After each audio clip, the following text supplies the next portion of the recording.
কি রে, এত টাকা জমাচ্ছস?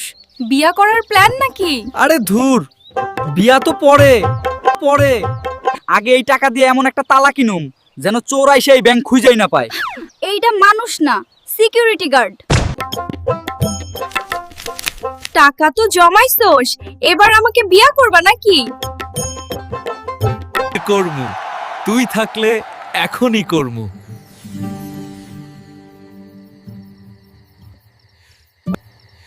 এই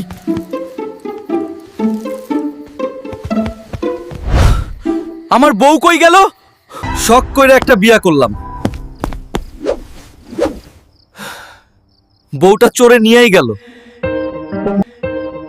চোরে নিয়ে গেল, মাগিটা কোনো শব্দও করলো না, মনে হয় আগেই চিনতো। ব্যাংকের টাকার জন্য তালা কিনলাম, আগে জানলে তালা ঘরের দরজায় লাগাইতাম।